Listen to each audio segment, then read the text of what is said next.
প্রিয় ছাত্ররা, স্বাগত অনলাইন ক্লাসে।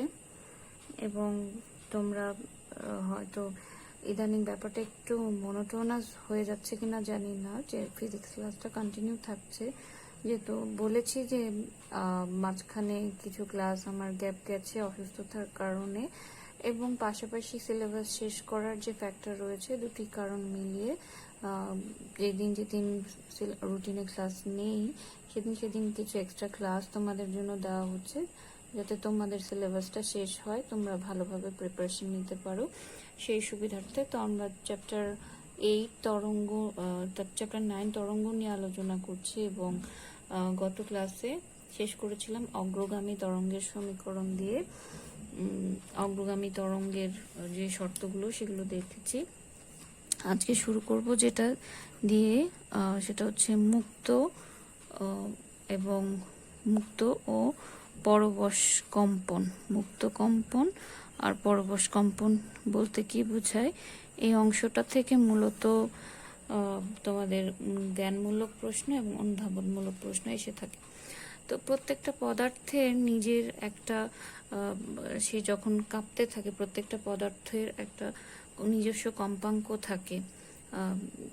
যেমন একটা বায়ুর ক্ষেত্রে বায়ুর কণাগুলো সেগুলো কাঁপতে থাকে, পানির ঢেউগুলো কাঁপতে থাকে, স্পন্দিত হতে থাকে। তো প্রত্যেকটা পদার্থের নিজস্ব একটা কম্পন রয়েছে বা স্বাভাবিক কম্পন রয়েছে, স্বাভাবিক একটা কম্পাঙ্ক রয়েছে, সেই কম্পনটাকে বলা হয় মুক্ত কম্পন। পদার্থের যে স্বাভাবিক কম্পনটা, সহজ কথায় বলতে পারি আমরা, সহজাত, বাইরের কোনো শক্তির সাহায্য ছাড়া, বাইরের কোনো প্রভাব ছাড়া স্বাভাবিক যে কম্পন, সেটাকে আমরা বলতে পারি মুক্ত কম্পন। তার বাইরে থেকে কোনো ফোর্স অ্যাপ্লাই করলাম না। কিন্তু এমন যদি হয় যে কোনো একটা বস্তু কম্পিত হচ্ছে এবং তার প্রভাবে তার কাছাকাছি আরেকটা বস্তু কম্পিত হচ্ছে, তো সেই ধরনের কম্পনকে বলা হয় পরবশ। আরেকজনের কারণে যে কম্পনটা হয় সেটাকে বলা হয় পরবশ কম্পন। যে কোনো একটা বস্তু কম্পিত হতে পারে, তার স্বাভাবিক কম্পনে কম্পিত হওয়ার কারণে তার পাশের আরেকটা বস্তু যখন কম্পিত হচ্ছে, তখন সে ওই পাশের বস্তুটার কম্পাঙ্কে কম্পিত হয়। ধরো এখানে একটা খালি বাটি রয়েছে, সেটাকে এ ধরলাম, আরেকটা পাশে খালি বাটি ছিল এবং তাকে আমি বাড়ি দিয়ে শব্দ তৈরি করলাম। তো এর কারণে বি এর একটা কম্পাঙ্ক তৈরি হবে, সেটা ধরলাম 5 হার্টজ, আর এ নিজস্ব কম্পাঙ্ক ধরলাম 2 হার্টজ। এখন বি যখন কাঁপছে, তো বি কে এর পাশে নিয়ে আসলে কি হবে, বি এর কারণে এও কাঁপতে শুরু করবে, এবং সেক্ষেত্রে ওই কম্পনটাকে আমরা বলবো পরবশ কম্পন। যে আরেকটা কম্পিত বস্তুর প্রভাবে কোনো একটা কম্পনশীল বস্তু যদি কাঁপতে থাকে, সেই কম্পনটাকে বলা হয় পরবশ কম্পন।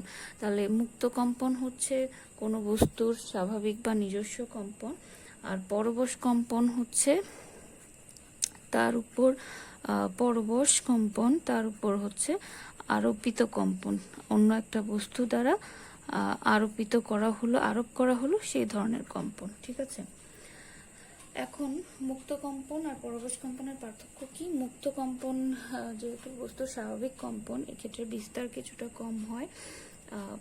মুক্ত কম্পনের চেয়ে পরবশ কম্পনের বিস্তার কিছুটা বেশি হয়। বাইরে থেকে একটা শক্তির প্রয়োগে বা কম্পন প্রয়োগে পরবশ কম্পন সৃষ্টি হয়, আর মুক্ত কম্পন হচ্ছে বাইরে থেকে কোনো শক্তি বা বল প্রয়োগের প্রয়োজন হয় না, ইত্যাদি বিষয়গুলো। তো পার্থক্যটা তোমরা একটু ডিটেলস পড়ে নেবে। ঠিক আছে, এরপরে রয়েছে আরেকটা গুরুত্বপূর্ণ বিষয়, অনুনাদ, যেটাকে ইংরেজিতে বলা হয় রেজোনেন্স। অনুনাদ বলতে কি বুঝি আমরা? মুক্ত কম্পন মানে একটা বস্তু নিজস্ব কম্পন, তার একটা নিজস্ব কম্পাঙ্ক রয়েছে, আর পরবশ কম্পন মানে তার উপর আমি একটা কম্পন আরোপিত করলাম, তারও একটা কম্পাঙ্ক রয়েছে, আলাদা কম্পাঙ্ক। যদি এমন হয় যে কোনো একটা বস্তুর মুক্ত কম্পনের মান যা, তার উপর আরোপিত পরবশ কম্পনের মান একই, তখন কি হয়, বস্তুটি তার সর্বোচ্চ বিস্তারে কাঁপতে থাকে। তো ওই ধরনের ঘটনাকে বলা হয় অনুনাদ। ঠিক আছে, যে কোনো একটা বস্তুর স্বাভাবিক যে কম্পাঙ্ক, ধরলাম এই বস্তুটির স্বাভাবিক কম্পাঙ্ক ছিল 2 হার্টজ এবং তার উপর আমি যখন পরবশ কম্পন অ্যাপ্লাই করলাম তার কম্পাঙ্ক 2 হার্টজ হয়, তখন বস্তুটি সর্বোচ্চ বিস্তারে কাঁপতে থাকে। সাজিয়ে বললে কোনো বস্তুর উপর যে পর্যাবৃত্ত বা যে আরোপিত কম্পাঙ্ক আরোপ করা হয়, কোনো বস্তুর উপর যে কম্পাঙ্ক আরোপ করা হয়, কোনো বস্তুর উপর আরোপিত কম্পাঙ্ক তার মুক্ত কম্পাঙ্কের সমান হলে তখন কি হয়, বস্তুটি সর্বোচ্চ বিস্তারে কাঁপতে থাকে। সমান হলে বস্তুটি সর্বোচ্চ বিস্তারে কাঁপে, আর এই ঘটনাটাকে বলা হয় অনুনাদ। ঠিক আছে, তাহলে অনুনাদ, যে কোনো পরবশ কম্পনই অনুনাদ, এটা কিন্তু আমরা বলতে পারবো না। অনুনাদ মানেই হলো পরবশ কম্পন, কিন্তু সকল পরবশ কম্পন অনুনাদ নয়। এটা অনুধাবনমূলক প্রশ্নের জন্য খুবই ইম্পর্টেন্ট একটা প্রশ্ন, অনুধাবনমূলক প্রশ্নের জন্য। যে আমরা পরবশ কম্পন মানে কি বুঝলাম, যে কোনো একটা বস্তুর যখন তার উপর আরেকটা কম্পন আরোপিত করা হয়, সেই কম্পনে কাঁপতে থাকে, সেইটা পরবশ কম্পন। একটা বস্তুর উপর 5 হার্জ, 10 হার্জ, 3 হার্জ, 4 হার্জ ইত্যাদি মানে আমি তাকে পরবশ কম্পন অ্যাপ্লাই করতে পারি ইচ্ছে মতো মানে। কিন্তু অনুনাদ হতে হলে বস্তুর উপর যে পরবশ কম্পন আমি অ্যাপ্লাই করছি তার মান আর বস্তুর নিজস্ব কম্পাঙ্কের মান সমান হতে হবে। যখন সমান হবে এই দুটো বিষয়, তখনই শুধুমাত্র অনুনাদ হবে। এ কারণে সকল অনুনাদকে আমরা বলতে পারি পরবশ কম্পন, কারণ বাইরে থেকে এক্সট্রা কম্পাঙ্ক অ্যাপ্লাই করলেই সেটা পরবশ কম্পন হয়, সেটা অনুনাদ হোক বা অন্য কোনো কম্পাঙ্ক হোক। তাহলে সকল অনুনাদ পরবশ কম্পন, কিন্তু সকল পরবশ কম্পন অনুনাদ নয়, সেটা আমরা বলতে পারি।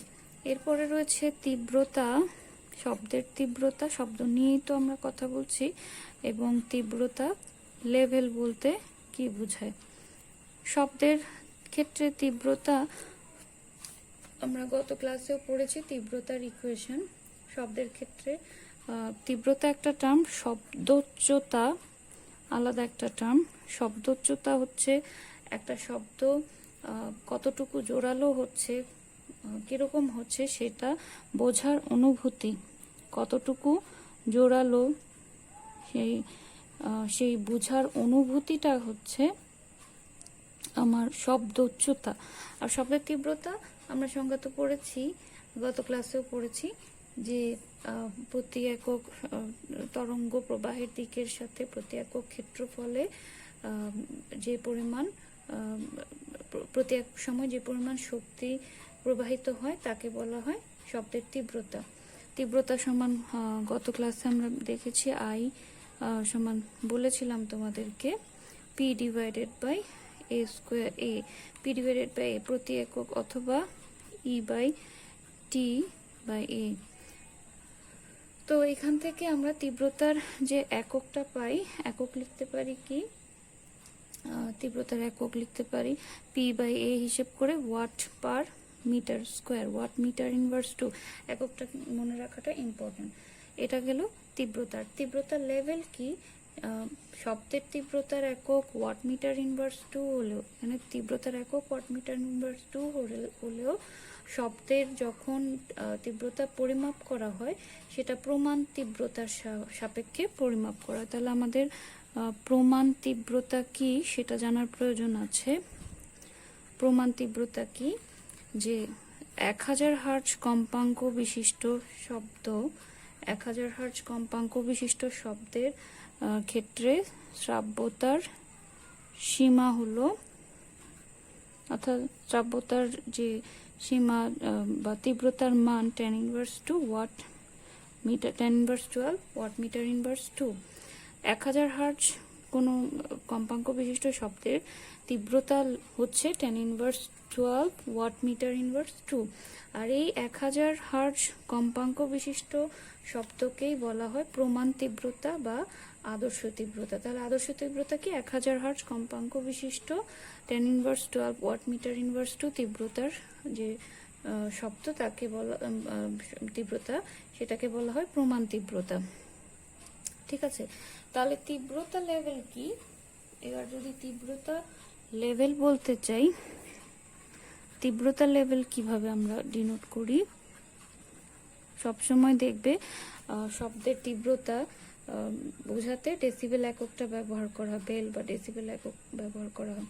তীব্রতা লেভেল বোঝাতে কি বলা হয়? শব্দের তীব্রতা, কোনো একটা শব্দের তীব্রতার প্রমাণ তীব্রতার শব্দের যে অনুপাত, প্রমাণ তীব্রতার অনুপাত, তাদেরকে বলা হয় তীব্রতা লেভেল। তীব্রতা লেভেল সমান I/I0। I হচ্ছে যে কোনো একটা শব্দের তীব্রতা, আর I0 হচ্ছে প্রমাণ তীব্রতা। আমরা একটু আগে যে প্রমাণ তীব্রতা পড়লাম সেটাকে I0 দিয়ে ডিনোট করা হয়, যার মান হচ্ছে 10⁻12। প্রশ্নে যদি এই মান দেওয়াও না থাকে মুখস্থ কিন্তু এটা লিখতে হবে। এবং তীব্রতাকে সবসময় তীব্রতা লেভেলকে সবসময় লগারিদমিক বা লগারিদমে প্রকাশ করা হয়। তাহলে এটাকে আমরা লিখতে পারি log 10 বেস I/I0 তীব্রতা লেভেল। তীব্রতা লেভেলের স্বাভাবিক এককটাকে বলা হয় বেল। সাধারণ তীব্রতার প্রমাণ তীব্রতার যে অনুপাত সেটাকে বেল বলা হয়। আর এই বেলের 1/3 তীব্রতা লেভেলকে বিটা দিয়ে ডিনোট করা হয়। বিটা সমান log I/I0, এখানে 1 বেল বলতে পারি, I/I0 বেল বলতে পারি।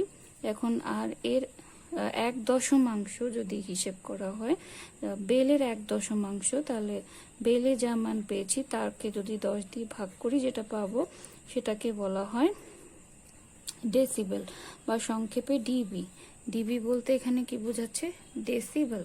আমরা শব্দ নিয়ে যখন শুনি, বিভিন্ন সময় নিউজে শুনি, বিভিন্ন এতে শুনি, শব্দের তীব্রতা লেভেল বলা হচ্ছে এত ডেসিবেল। তাহলে বিটা সমান যদি ডেসিবেল এককে লিখি, এটা দাঁড়ায় 10 log I/I0, যার একক হচ্ছে ডিবি বা ডেসিবেল। আমরা বেল এককে লিখতে পারি, বাট আমরা ব্যবহারিক ক্ষেত্রে ডেসিবেল এককটাই যেহেতু বেশি ব্যবহার হয়, সো ডেসিবেল এককটা দিয়ে লিখবো তীব্রতা লেভেলের মান, এবং ম্যাথ যখন করব সেখানেও ডেসিবেল এককটাই ইউজ করব। এখানে মাঝখানে অনেকগুলো ইকুয়েশন তোমাদের বইতে রয়েছে। তোমার ম্যাথের জন্য প্রয়োজনীয় ইকুয়েশন কিন্তু এগুলোই, যে বেল এককে তীব্রতা লেভেল কি, ডেসিবেল এককে তীব্রতা লেভেল কি, ইত্যাদি বিষয়গুলো। তোমার তীব্রতা লেভেলের আরো কয়েকটা একক আছে, আমরা যেটা বললাম একটু আগে। এই ইকুয়েশনটা আমরা তীব্রতা লেভেলের সাপেক্ষেও লিখতে পারি বা ক্ষমতা লেভেলের সাপেক্ষেও লিখতে পারি। ক্ষমতা যদি হয় সেক্ষেত্রে এটা দাঁড়াবে বিটা সমান 10 log I/I0 এর জায়গায় দাঁড়াবে P2 ধরলাম P2/P1। একটা ইনিশিয়াল ভ্যালু হচ্ছে P1 ক্ষমতা, আর পরিবর্তিত ভ্যালু হচ্ছে P2। তাহলে P2/P1, এবং সেটাও ডেসিবেল এককেই লেখা যায়। এটা হচ্ছে ক্ষমতা লেভেল। আমরা উপরেরটা লিখেছি তীব্রতা লেভেল, আর এটা হচ্ছে তীব্রতার অনুপাত লিখলে সেটা তীব্রতা লেভেল, ক্ষমতার অনুপাত লিখলে ক্ষমতা লেভেল। এখানে তীব্রতা যে তীব্রতা রয়েছে বা প্রাবল্য, তীব্রতাকে আমরা প্রাবল্য হিসেবেও বলি। তীব্রতার একক তো আমরা পেলাম ওয়াট মিটার ইনভার্স টু। আরো কিছু একক রয়েছে, ছোট ছোট একক, যেমন সোন একটা একক রয়েছে, ফন একটা একক রয়েছে। সোন বলতে কি বোঝায়? 1000 হার্জ কম্পাঙ্ক বিশিষ্ট প্রমাণ তীব্রতার 1 ডেসিবেলের সুর যে প্রাবল্য সৃষ্টি করে তাকে বলা হয় ফন। আর সোন বলা হচ্ছে কাকে? উল্টা লিখেছি জিনিসটা, তাকে বলা হচ্ছে ফন। 1000 হার্জ কম্পাঙ্কের প্রমাণ তীব্রতার একটা সুর যে প্রাবল্য সৃষ্টি করে তাকে বলা হয় ফন। আর সোন যখন বলা হচ্ছে সেটা হচ্ছে কি, শ্রাব্যতার সীমার 40 ডেসিবেল ঊর্ধ্বে 1000 হার্জ কম্পাঙ্কের একটি সুর যে প্রাবল্য সৃষ্টি করে তাকে বলা হয় সোন। অর্থাৎ 40 ডেসিবেল এবং 1000 হার্জ 100 হার্জ, আসলে এটা 1000 হার্জ নয়, 100 হার্জ কম্পাঙ্কের যে সুর তার প্রাবল্যকে বলা হয়, তার তীব্রতাকে বলা হয় সোন বা সোন নামে। 40 ডেসিবেল হচ্ছে তীব্রতা লেভেল, আর কম্পাঙ্ক যদি 100 হার্জ হয় তো সেই বৈশিষ্ট্য সম্পন্ন কোন একটা শব্দের যে তীব্রতা বা প্রাবল্য তাকে বলা হবে সোন। খুবই খুবই ইম্পর্টেন্ট একটা টপিক এই চ্যাপ্টারে ম্যাথের জন্য। বিট বা স্বর কম্প বলতে কি বোঝায়? বিট কথাটা তোমরা প্রায় শুনে থাকো। বিট বলতে কি বোঝায়? প্রায় সমান তীব্রতা, সমান বা প্রায় সমান তীব্রতা, তীব্রতা সমান হতে পারবে কিন্তু প্রায় সমান কম্পাঙ্ক, কম্পাঙ্ক কিন্তু একেবারে সমান হবে না। প্রায় সমান কম্পাঙ্ক বিশিষ্ট দুটি অগ্রগামী তরঙ্গ, এই বৈশিষ্ট্য সম্পন্ন দুটি অগ্রগামী তরঙ্গের উপরিপাতনের ফলে, উপরিপাতন নিতে আমরা গত ক্লাসে পড়েছি, দুটি অগ্রগামী তরঙ্গের উপরিপাতনের ফলে কি হয়, লব্ধি যে তরঙ্গ পাই সেখানে লব্ধি প্রাবল্যের পর্যায়ক্রমিক হ্রাস বৃদ্ধি ঘটে। উপরিপাতনের ফলে লব্ধি প্রাবল্যের, আমরা দেখেছি লব্ধি প্রাবল্যের কোথাও প্রাবল্য বেশি হয়, কোথাও প্রাবল্য কম হয়। লব্ধি প্রাবল্যের যে হ্রাস বৃদ্ধি ঘটে সেই ঘটনাটাকে বলা হচ্ছে বিট, তাকেই বলা হচ্ছে বিট বা স্বরকম্প। বিট বলে বা স্বরকম্প বলে, ঠিক আছে। বিট যদি সেকেন্ডে, প্রতি সেকেন্ডে 10-এর বেশি হয়, বিট যদি সেকেন্ডে 10-এর বেশি হয়, বিট কিভাবে 10 হয়, 5 হয় ইত্যাদি জিনিসগুলো আমরা একটু পরে দেখছি, বেশি হয় সেটি আর বোঝা যায় না, সেটি বোঝা যায় না বা উপলব্ধি করা যায় না, ঠিক আছে। তাহলে বিট কি? দুটি প্রায় সমান তীব্রতা এবং প্রায় সমান কম্পাঙ্কের দুটি অগ্রগামী তরঙ্গ উপরিপাতনের ফলে শব্দের যে লব্ধি প্রাবল্য তার যে পর্যায়ক্রমিক হ্রাস বৃদ্ধি ঘটে তাকে বলা হয় বিট, ঠিক আছে। এখন আমরা যদি বিট নিয়ে উপরিপাতনের ক্ষেত্রে তো আমরা দেখেছিলাম যে দুটি তরঙ্গ যদি বলি, একটি যা কম্পাঙ্ক আরেকটির প্রায় কাছাকাছি কম্পাঙ্ক, একেবারে সমান হতে পারবে না বলেছি। তো উপরিপাতনের ফলে যদি তারা সমদশায় উপরিপাতিত হয় তাহলে লব্ধি তরঙ্গের লব্ধি প্রাবল্যের মান বাড়ে, আর যদি তারা পরস্পর বিপরীত দশায় উপরিপাতিত হয়, যেমন এখানে ধরতে পারি যে দুটি তরঙ্গ, তার মধ্যে প্রথমটি হচ্ছে সলিড লাইন, দ্বিতীয়টি হচ্ছে একটু ড্যাশ লাইন বললাম, তো যে এখানে যারা যখন তারা সমদশায় মিলছে, একই দশায় মিলছে, তখন তাদের লব্ধির মান আরো বেড়ে যাচ্ছে। আর যখন তারা বিপরীত দশা, অর্থাৎ একটা এদিকে আর একটা বিপরীত দিকে এরকম বিপরীত দশায় থাকছে, তখন লব্ধির মান তাদের যা ছিল তার চেয়েও কমে যাচ্ছে। তো এই ঘটনাটাকে বলা হয়, তো লব্ধির মান কমে যাওয়া মানে তীব্রতা কম বেশি হওয়া, সেই ঘটনাটাকে বলা হচ্ছে বিট বা স্বরকম্প। তাহলে বিটের বৈশিষ্ট্য কি? বিটের ক্ষেত্রে শব্দের তীব্রতা সময়ের সাথে পরিবর্তিত হয়। বিটের ক্ষেত্রে কম্পাঙ্কের পরিবর্তন, গড় কম্পাঙ্কের যে ইয়েটা অর্থাৎ প্রাবল্য বা তীব্রতাটা, সেটা হ্রাস বৃদ্ধি ঘটে। বিটের গাণিতিক রাশিমালা আমরা যদি দেখতে চাই, তো বিট তৈরি হতে হলে দুটি তরঙ্গ লাগবে। দুটি তরঙ্গের মধ্যে কম্পাঙ্ক সেম হতে পারবে না, প্রায় সেম হবে। ধরলাম একটা কম্পাঙ্ক, একটা তরঙ্গের কম্পাঙ্ক n1, প্রথম যে তরঙ্গ তার কম্পাঙ্ক n1, আর দ্বিতীয় তরঙ্গ তার কম্পাঙ্ক হচ্ছে n2, এবং ধরে নিলাম যে n1 is greater than n2, যেহেতু দুইটা সমান নয়, ঠিক আছে। তো এগুলো যেহেতু অগ্রগামী তরঙ্গ, এদের স্মরণের রাশিমালা রয়েছে। প্রথম তরঙ্গের জন্য y1 সমান লিখতে পারি a sin twice by n1t, দ্বিতীয় তরঙ্গের বেলায় লিখতে পারি, যদি কম্পাঙ্ক প্রায় সমান কম্পাঙ্ক বলছি, কিন্তু বিস্তার আমরা সমানও ধরতে পারি, প্রায় সমানও ধরে নিতে পারি। ধরলাম দুইটার বিস্তার সমান, তাহলে a sin twice pi n 2t। ঠিক আছে, এখন তাদের উপরিপাতন হবে। উপরিপাতনের ফলে আমরা একটা লব্ধি যে তরঙ্গ সেটা পাবো। তো উপরিপাতন যদি হয়, উপরিপাতন মানে সেখানে যোগ হওয়া, y সমান y1 প্লাস y2 সমান লিখতে পারি a sin twice pi n1t plus a sin twice pi n2t।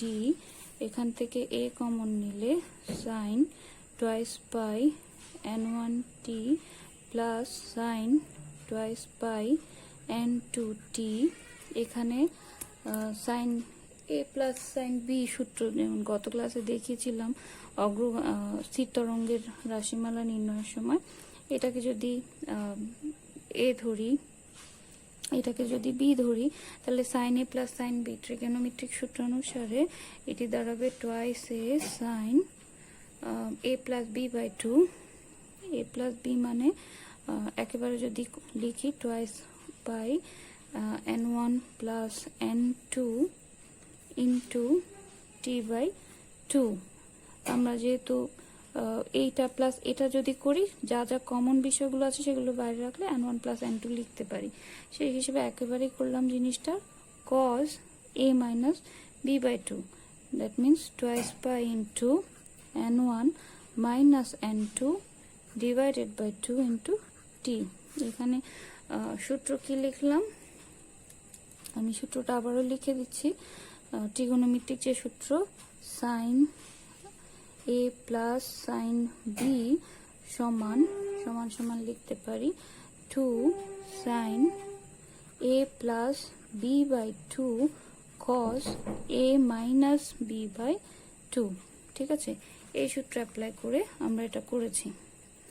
এখন যেটা করতে পারি, আমরা এটাকে যদি একটু মডিফাই করে লিখি, এখানে দাঁড়ায় 2a cos twice pi n1 minus n2 into t by 2 এবং sin, বাকি অংশটা sin হিসেবে লিখতে পারি sin twice pi n1 plus n2 by 2 into t। আগের লাইনটাকে জাস্ট একটু গুছিয়ে লিখলাম। ঠিক আছে, এখন আমরা ধরে নিতে পারি এখানে বিস্তার a সমান যদি ধরে নিই, a সমান twice a, এটা দাঁড়াবে 2a cos twice pi n1 minus n2 into t by 2।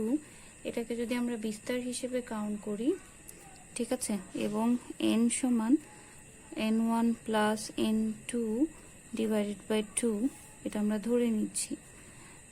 এই ইকুয়েশন থেকে ধরে নিলাম twice a cos twice pi n1 minus n2 into t, অর্থাৎ প্রথম অংশটা, এই অংশটাকে যদি বিস্তার হিসেবে ধরে নিই, আর কম্পাঙ্ক n1 plus n2 divided by 2 অর্থাৎ n1 ইন্টুর যে গড় সেটাকে n হিসেবে ধরি, তাহলে উপরের সমীকরণটা আমরা কি পাই, y সমান পাই a sin twice pi nt।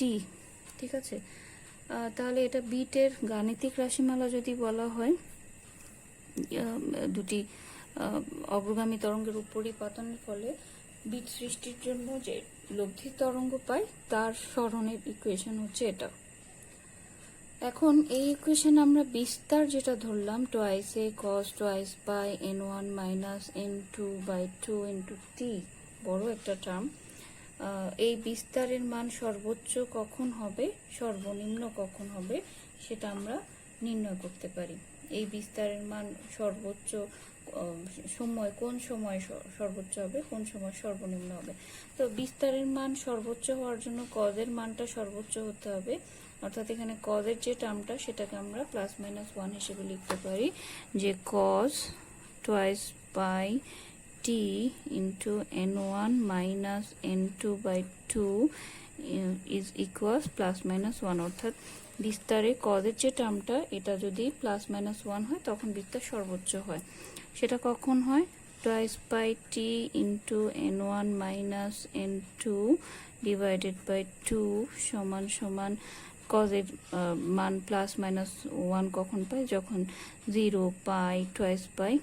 আমি এ পাশে cos লিখলে কিন্তু দুই পাশ থেকে cosটা চলে যায়, একেবারেই লিখলাম জিনিসটা, ইত্যাদি মান যখন হয়। তাহলে t এর মান এখান থেকে কি পাই, যদি এই টার্মগুলোকে ওই পাশে নিয়ে যাই, প্রথম টার্মটা যেহেতু 0 তার জন্য 0ই হবে, দ্বিতীয় টার্মটার জন্য পাই পাই চলে যাবে 2 into n1 minus n2 divided by 2। এই টার্মটাকে ওই পাশে নিয়ে গেলে 2 চলে যায়, পাই পাই দুই পাশে চলে যায়, তাহলে t সমান দাঁড়ায় 1 by n1 minus n2 2 by n1 minus n2 এভাবে। তাহলে সর্বোচ্চ বিস্তার কখন হবে, সর্বোচ্চ বিস্তার হওয়া মানে কি, শব্দটা সবচেয়ে বেশি জোরালো হওয়া। তাহলে সবচেয়ে বেশি পরপর দুটি জোরালো শব্দের, এখানে যদি প্রথম জোরালো শব্দের পরে শব্দটার মধ্যবর্তী সময় ব্যবধান আমরা দেখি, এইটা যদি পরপর প্রথম দ্বিতীয় তৃতীয় এভাবে শব্দগুলো কাউন্ট করি, পরপর দুটি জোরালো শব্দের মধ্যবর্তী সময় ব্যবধান দেখতে পাচ্ছি। পরপর জোরালো শব্দের সময় যে ব্যবধান, আমরা দ্বিতীয় মানটা থেকে প্রথম মানটা বিয়োগ করলে দাঁড়াবে 1 বাই n1 মাইনাস n2, অথবা 2 বাই n1 মাইনাস n2 থেকে তার আগের ইমিডিয়েট আগের মানটা বিয়োগ করলে সেটাও দাঁড়াবে 1 বাই n1 মাইনাস n2। তো তাহলে পরপর দুটি জোরালো শব্দের জন্য সময়ের যে ব্যবধান হতে হবে সেটা হতে হবে 1 বাই n1 মাইনাস n2, সেটা হচ্ছে জোরালো শব্দের জন্য যখন বিস্তার সর্বোচ্চ হবে। আর যখন বিস্তার, এই ইকুয়েশন অনুযায়ী বিস্তার সর্বনিম্ন হবে কখন, যখন cos এর ভ্যালুটা সর্বনিম্ন হবে, cos twice by t n1 minus n2 by 2 সমান সমান 0 হবে। সেটা আমরা কখন পাই, আমরা যদি cos pi by 2, 3 pi by 2, 5 pi by 2 ইত্যাদি মান, দুই পাশে cos লিখলে এ পাশে cos লিখে এ পাশে cos লিখলে cos চলে যায়, আমরা cosটা লিখছি না ক্যালকুলেশন সুবিধার্থে, n1 minus n2 divided by 2 সমান এত হয়, বা দুই পাশ থেকে পাই বাদ দিলে 2 বাদ দিলে থাকে t into n1 minus n2 সমান পাই তো চলে গেল হাফ, 3 বাই 2, 5 বাই 2 এরকম। তাহলে t সমান আমরা কি পাই, 1 by 2 n1 minus n2, 3 by 2 n1 minus n2 এভাবে যেতে থাকবে। তাহলে এগুলো আমরা কখন পাচ্ছি, যখন বিস্তার সর্বনিম্ন কখন হচ্ছে, কোন সময়গুলোতে হচ্ছে, আর তার আগে পেয়েছি বিস্তার সর্বোচ্চ হয় কোন সময়গুলোতে। তাহলে সর্বনিম্ন বিস্তার হওয়া মানে কি, পরপর একটু আগে পেলাম জোরালো শব্দ, তাহলে এক্ষেত্রে হবে যখন বিস্তার শূন্য, তখন হবে পরপর নিঃশব্দ পাওয়ার জন্য সময় ব্যবধান যদি বের করতে চাই, যে প্রথম সময়টা এটা, তারপরের সময়টা এটা, এদের মধ্যবর্তী ব্যবধান মাইনাস করলে যেটা দাঁড়াবে সেটাও হবে 1 বাই n1 মাইনাস n2, অর্থাৎ এই মানটা থেকে এই মানটা বাদ দিলে দাঁড়াবে 1 বাই n1 মাইনাস n2। তাহলে আমরা দেখছি যে পরপর জোরালো শব্দের সময় ব্যবধান যা পরপর নিঃশব্দ পাওয়ার জন্য সময় ব্যবধান একই, অর্থাৎ শব্দের তীব্রতা হ্রাস বৃদ্ধি হওয়ার জন্য যে সময় ব্যবধান প্রয়োজন সেটা একই। তাহলে এই সময় ব্যবধানটাকেই বলা হচ্ছে বিট। বিটের সঙ্গে আমরা কি পড়েছি, যে শব্দের তীব্রতার পর্যায়ক্রমিক হ্রাস বৃদ্ধির যে ঘটনা সেটাকে বিট বলে, বা সে হ্রাস বৃদ্ধি কয়বার হ্রাস পেল কয়বার বৃদ্ধি পেল সেই সংখ্যাটাকে বলা হয় বিট। তাহলে পরপর দুটি প্রবল শব্দ এবং নিঃশব্দের মধ্যে সময়ের ব্যবধান t সমান আমরা লিখতে পারি 1 বাই n1 মাইনাস n2। তাহলে এই ক্ষেত্রে 1 সেকেন্ডে স্বরকম্পের সংখ্যা বা বিট, সেটা কি পাবো? বিটকে লেখা যায় 1/t বিট বা স্বরকম্প, সেটা লিখতে পারি n সমান 1/t সমান n1 মাইনাস n2। এখানে আসলে জিনিসটা n1 মাইনাস n2 না লিখে আমরা যদি n1 প্রায় সমান n2 লিখি তাহলে কথাটা বেশি অ্যাপ্রোপ্রিয়েট হয়, বিকজ আমরা এখানে ধরে নিয়েছিলাম n1 n2-র চেয়ে বড়, বাট আমাদের ক্যালকুলেশনের ক্ষেত্রে তো ধরে নিলে হবে না, যে কোনো একটা মান বড় হতে পারে, একটা মান ছোট হতে পারে। তো এই জন্য n1 প্রায় সমান n2 এটা লেখাটাই বেটার। বিটের ব্যবহার কি কি ক্ষেত্রে করা হয়?